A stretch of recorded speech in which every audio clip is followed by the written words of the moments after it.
Less than a month after taking office, the Australian Prime Minister has become embroiled in a scandal over expenses claims.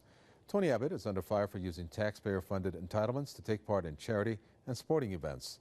However, he has defended his spending, saying such activities represent community engagement work.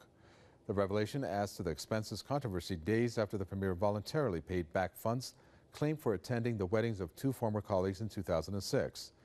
He did so after two senior members of his coalition were heavily criticized for billing taxpayers thousands of dollars to go to the wedding of a radio host. The opposition Labour Party is now calling for the reform of the entitlement system.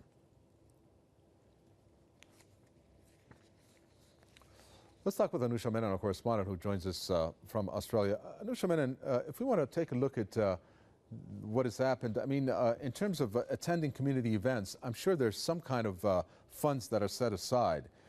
Does this one in particular have an amount that perhaps was surpassed that Tony Abbott is being criticized for, or does it have to deal with that scandal before that in terms of his colleagues going to the wedding and that there were funds paid for that?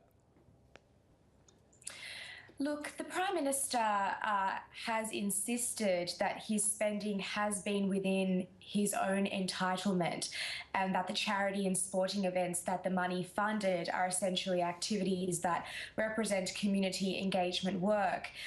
He believes that he did not surpass the amount that was given to him, but at the same time he admits that it is important for parliamentary figures to be careful and cautious when they claim entitlement. But he has stood by the fact that he has spent well within his own means, and that is what he is arguing at the moment.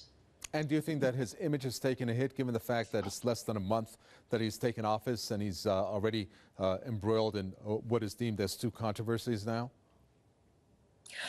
Oh, definitely, especially because this is the Prime Minister who had vowed to lead a government that would live within its means. This has definitely caused public outcry. Also because he has criticised Labor parliamentarians of doing the same thing. So, of course, he is being seen as a hypocrite right now. So, yes, it is definitely not looking good in terms of his reputation, and hopefully he will be able to, I guess, resolve that. Very well. Thank you very much. It's good to see you. Anusha Menon, our correspondent there, talking to us from Sydney.